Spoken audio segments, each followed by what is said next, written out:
इयत्ता 10वी विषय मराठी आणि मराठी विषयातील प्रकरण जे 8वं आहे, वाट पाहताना, अरुणा ढेरे लिखित.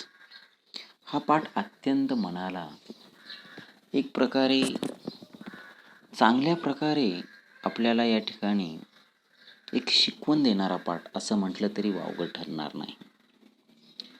कारण आपल्याला जीवनामध्ये बऱ्याच गोष्टींची वाट पाहावी लागते आणि मग आपण त्या गोष्टींची वाट पाहत असताना काही गोष्टी ह्या आनंद देणाऱ्या असतात, तर काही गोष्टी ह्या दुःख देणाऱ्या असतात. प्रत्येक व्यक्तीच्या आयुष्यात कशाची ना कशाची तरी वाट बघणे ही अटळ गोष्ट असते. वाट पाहणे हा अनुभव कधी सुखद तर कधी दुःखद असू शकतो. म्हणजे वाट पाहण्यामध्ये कधी उत्कंठ असू शकते, कधी हुरहुर असू शकते, तर कधी दडपण देखील असू शकते. आणि हेच आपण या पाठामधून पाहणार आहोत. हा पाठ जो लिहिलेला आहे त्या लेखिका आहेत अरुणा ढेरे, जन्म 1957.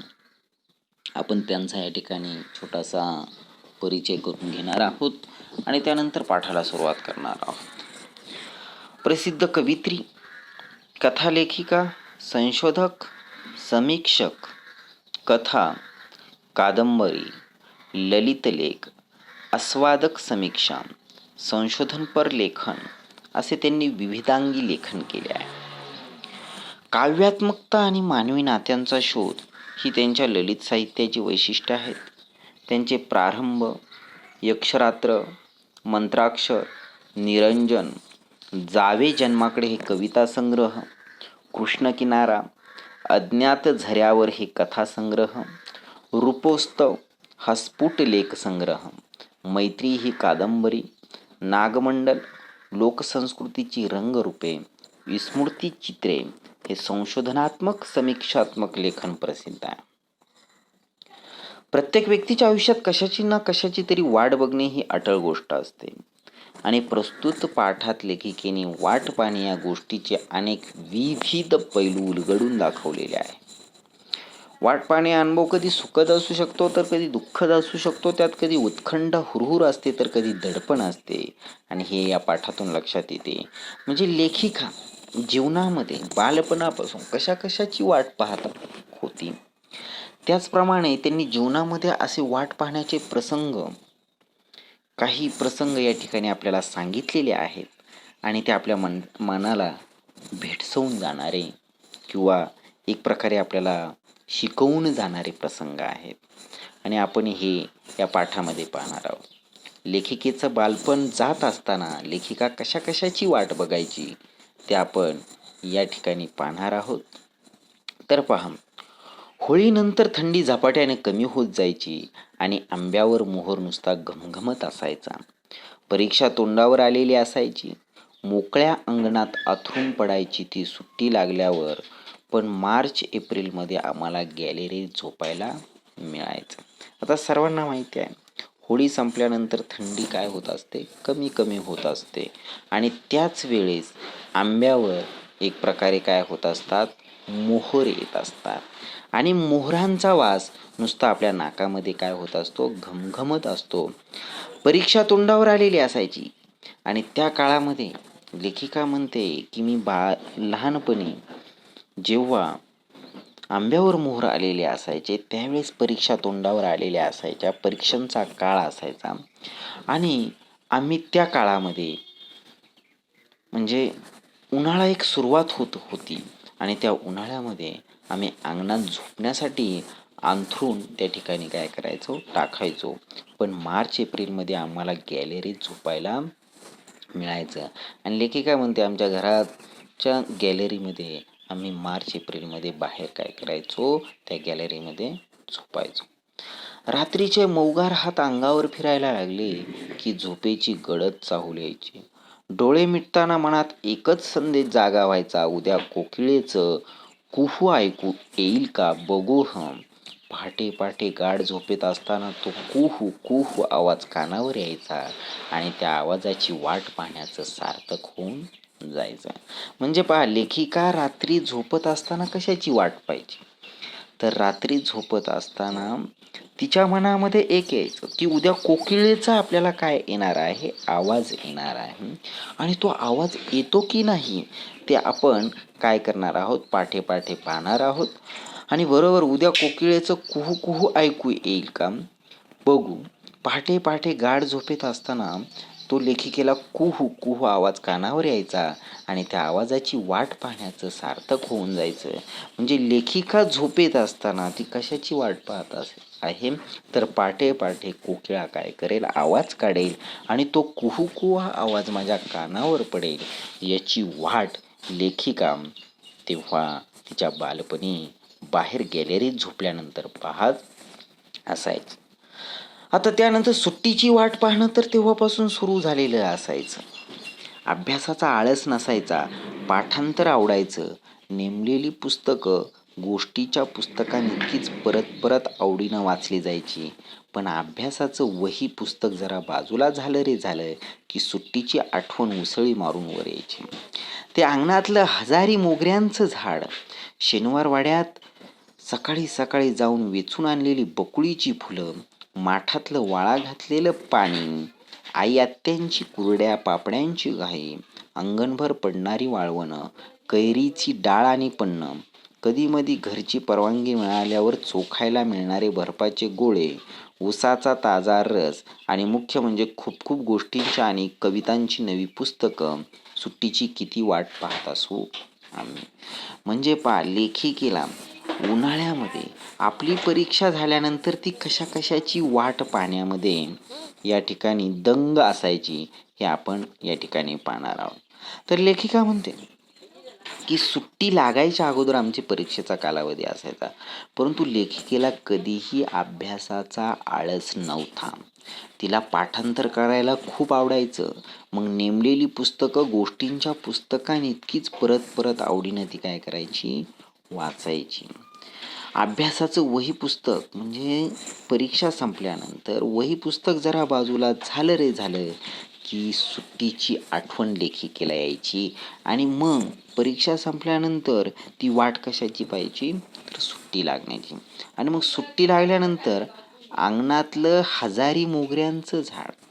आता हजारी मोगऱ्यांचं झाड म्हणजे या ठिकाणी पहा, हजारी मोगरा म्हणजे अनेक फुलांचा गुच्छ येणारे मोगऱ्याचे झाड.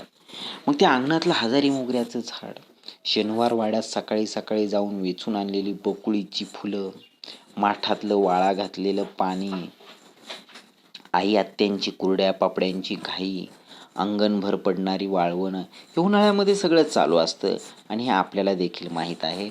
आणि आपण देखील, आता तुम्ही मुलं लहान आहात, तुमच्या लहानपणी तुम्ही उन्हाळ्यात पाहत असाल, हे आपल्या घरोघरी चालू असतं. अंगणभर पडणारी वाळवणं, कैरीची डाळ आणि पन्नं. पहा, कैरीचा आस्वाद आपण घेत असतो उन्हाळ्यामध्ये, पन्नं त्याचं करत असतो. कधी मधी घरची परवानगी मिळाल्यावर चोखायला मिळणारे बर्फाचे गोळे.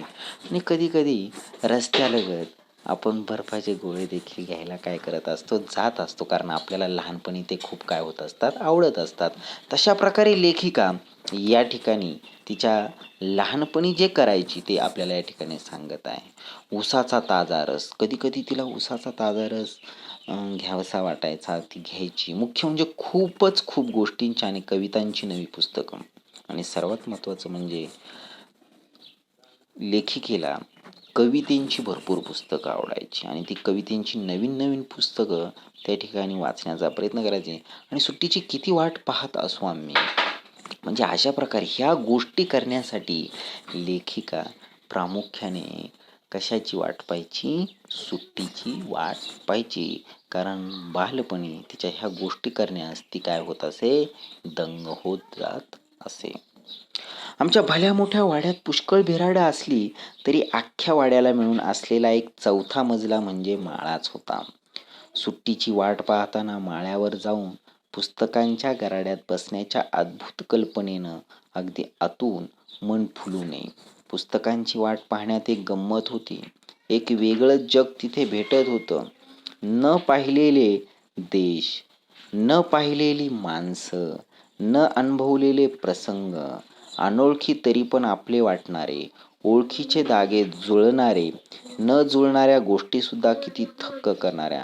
म्हणजे जग असंही असतं तर मला केवढं तरी नवेपण भेटत होतं आणि शब्दांची जादू कळत होती. मी वाचत होते त्या गोष्टी, तो इतिहास, ती गाणी कुणीतरी रचलेली होती, लिहिलेली होती. जे सुचलं, जे लिव्हासं वाटलं ते कसं लिहू शकले आहेत ही माणसं. मला भाषेची ताकद समजत होती. लेखकाच्या प्रतिभेची ताकद समजत होती. म्हणून पुस्तकं वाचण्याची वाट पाहण्यात उन्हाळ्याच्या आधीचा काळ इतका वेळ लावायचा की बस. म्हणजे पहा, लेखिका या ठिकाणी वाट कशाची बघत होती, तर लेखिकेला पुस्तकं वाचण्याचा भरपूर छंद होता. ती वेगवेगळ्या लेखकांची पुस्तकं वाचायची आणि पुस्तकं वाचत असताना तिला कोण कोण भेटायचं या ठिकाणी सांगितलेलं आहे की पुस्तकं वाचत असताना तिला कोण कोण भेटायचे त्या पुस्तकांमध्ये. न पाहिलेले देश, न पाहिलेली माणसं, न अनुभवलेले प्रसंग, अनोळखी तरी पण आपले वाटणारे, ओळखीचे धागे जुळणारे, न जुळणाऱ्या गोष्टीसुद्धा किती थक्क तिला करून जात होत होत्या. म्हणजे त्यांचा एक भला मोठा वाडा होता आणि त्या वाड्यामध्ये लेखिका राहत होती. त्या वाड्यामध्ये भरपूर बेराडे होती, पण 4थ्या माळ्यावर त्या ठिकाणी भरपूर अशी काय होती, पुस्तकं होती.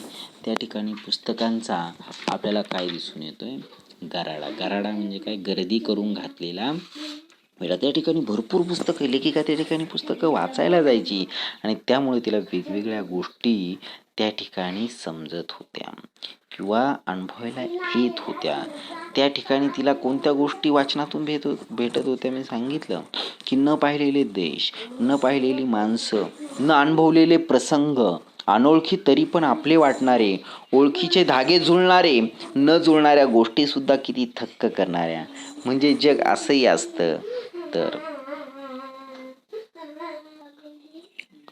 तर पहा, म्हणजे लेखिकेला विविध पुस्तके वाचण्याचा, विविध लेखकांची पुस्तके वाचण्याचा किती छंद होता आणि ती त्यासाठी उन्हाळ्याच्या सुट्टीची वाट पाहायची. म्हणजे वाट ती का पाहत असायची आणि या वाट पाहण्यात तिचा काय असायचा, आनंद असायचा. मला केवढं तरी नवे पण भेटत होतं. शब्दांची जादू तिला कळत होती, कारण लेखनात वेगवेगळ्या लेखकांची वेगवेगळी मतं आणि ती वाचण्यामध्ये ती दंग होतं. मी वाचत होते त्या गोष्टी, तो इतिहास, ती गाणी कुणीतरी रचलेली होती, लिहिलेली होती. जे सुचलं, जे लिव्हासं वाटलं ते कसं लिहू शकले आहेत ही माणसं. मला भाषेची ताकद, म्हणजे वेगवेगळी भाषा, वेगवेगळ्या लेखकांच्या वेगवेगळ्या भाषा त्या ठिकाणी तिला वेगवेगळ्या पुस्तकातून समजत होत्या आणि लेखकाच्या प्रतिभेची ताकद तिला या पुस्तकांमधून काय होत होती, समजत होते. म्हणून पुस्तकं वाचण्याची वाट पाहण्यात उन्हाळ्याच्या आधीचा काळ इतका तिच्या मनाला काय करून लावत होता, वेड लावत होता. आपल्याला देखील काही काही मुलं अशा प्रकारे उन्हाळ्याच्या सुट्टीमध्ये वेगवेगळे त्यांना छंद असतात. काहींना कविता आवडत असतात, काहींना भरपूर अशी पुस्तके वाचूशी वाटतात. तशा प्रकारे लेखिका पुस्तकं वाचण्यासाठी, नवीन नवीन शिकण्यासाठी, नवीन नवीन प्रसंग अनुभवण्यासाठी ही भरपूर पुस्तकं ती 4थ्या माळ्यावर जाऊन काय करत होती, वाचत होती आणि त्यासाठी ती उन्हाळ्याची काय करायची, वाट पाहायची. आणखी एक लेखिका वाट पाहायची. आणखी एक वाट पाहणं होतं पोपटांच्या थव्यांचं. आमच्या घरामागे एक मोठं उंबराचं झाड होतं. आमच्या घरामागे एक मोठं उंबराचं झाड होतं. उन्ह तापण्याचं दिवस आले की त्यांचे थवे उंबरावर येऊन उतरायचे. कशा तरीच पानांचं, गाठी गाठीचं ते झाड तेव्हा पिक्या उंबरांनी आणि राघूच्या हिरव्या पंखांनी इतकं सुंदर होऊन जायचं. मी वाट पाहायची त्या थव्यांची, त्या लालसर गोड झालेल्या उंबरांची, माझ्या मनात जाग्या होणाऱ्या कितीतरी कवितांची. लेखिकेला आणखी एक वाट पाहायची. त्यांच्या घरामागे एक उंबरांचं झाड. आपल्याला देखील विविध पक्षी पाहण्याचा खूप छंद असतो. आपल्या घरामागे एखादं झाड असेल तर त्याच्यावर विविध पक्षी येऊन बसतात आणि मग ते पक्षी आपण पाहत असतो. तशा प्रकारे लेखिकेच्या घरामागे एक उंबराचं झाड होतं आणि ती कशाची वाट पाहिजे, त्या उंबरांच्या झाडावर पोपटांचा थवा केव्हा येईल आणि पोपटांचा थवा आल्यानंतर तो कधी बसेल आणि मग ऊन तापण्याचे दिवस आले की त्यांचे थवे उंबरावर येऊन उतरायचे. मग उन्हाळ्यामध्ये बरोबर पोपटांचे थवे त्या उंबरावर यायचे आणि कशा तरीची पाण्याचं गाठी-गाठीचं ते झाड तेव्हा पिक्या उंबरांनी आणि राघूच्या हिरव्या पंखांनी इतकं सुंदर होऊन जायचं. मी वाट पाहायची त्या थव्यांची, त्या लालसरकोट झालेल्या उंबरांची, माझ्या मनात जाग्या होणाऱ्या कितीतरी कवितांची. मग त्या ठिकाणी त्या उंबरावरती काय व्हायची, पोपट येऊन बसायचे. ती उंबर काही पिकलेली असायची, ते चोचीने खायचे ते कितीतरी छान उंबर. आणि मग राघूंच्या हिरव्या पंखाने इतकं सुंदर होऊन जायचं. मी वाट पाहायची त्या थव्यांची. आणि म्हणजे लेखिका त्या ठिकाणी उन्हाळ्यामध्ये कशाची वाट पाहत आहे, तर उंबरावर पोपटांचे थवे कधी येतील, ते झाड हिरवगार कधी होईल.